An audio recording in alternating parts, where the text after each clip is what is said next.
तुम इसे देशभक्ति समझते हो?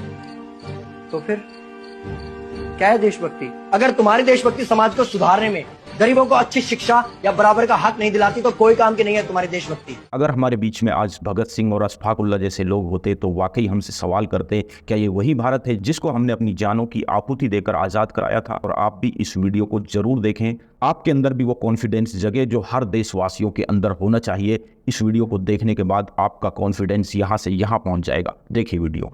कैसा है तू और हमारा देश कैसा है? वैसा ही जैसा आप छोड़ के गए थे। यानी कि हम अभी भी अंग्रेजों के गुलाम हैं? नहीं, अंग्रेजों से तो हमें 1947 में ही आजादी मिल गई थी। अच्छा, तो अब तो हमारे अपने लोग देश चलाते होंगे ना? हाँ, तब तो देश काफी आगे बढ़ गया होगा। जब हमारे अपने लोग देश चला रहे हैं तो गरीबी और भ्रष्टाचार का तो नाम ही नहीं होगा। सबको बराबर हक दिया जाता होगा, किसानों और मजदूरों का अच्छा ध्यान रखा जाता होगा ना? नहीं, ऐसा तो कुछ नहीं है। तो कैसा है बताना मुझे।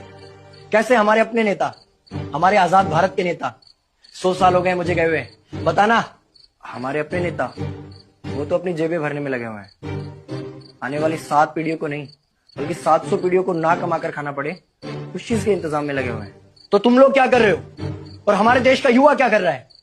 हम लोग तो इंस्टाग्राम पर रील्स देखने में बिजी हैं। यानी कि हमारी कुर्बानी का देश के लोगों पर कोई असर नहीं पड़ा। देश के लोगों में कोई देशभक्ति नहीं, कोई देश प्रेम नहीं। नहीं, ऐसा नहीं है। आपके लिए और देश के लिए बहुत प्रेम है भारत के लोगों के दिलों में।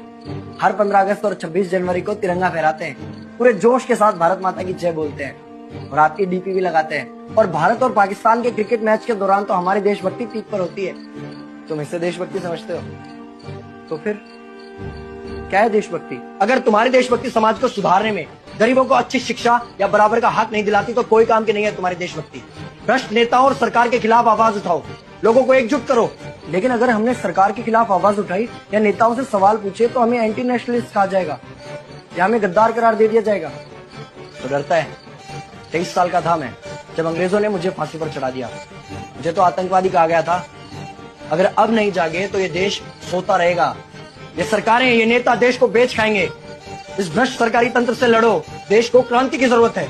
क्रांति यानी कि हमें हथियार उठाने होंगे, बंदूकें उठानी होंगी जैसे आपने उठाई। नहीं, हमारी क्रांति विचारों की थी। जब अंग्रेजी हुकूमत ने हमारी आवाज नहीं सुनी तो हमने और जोर से आवाज लगाई और अपने विचार रखे। और क्रांति केवल सत्ता को बदलने तक सीमित नहीं है बल्कि इस भ्रष्ट अन्यायी तंत्र को जड़ से उखाड़ कर फेंकना है। पर ये होगा कैसे? अपने आसपास से शुरुआत करो। जो भी तुम्हें भ्रष्ट नजर आए उसके खिलाफ आवाज उठाओ, एक्शन लो। तुम्हारे टैक्स का पैसा नेताओं की जेब में जा रहा है, हिसाब मांगो।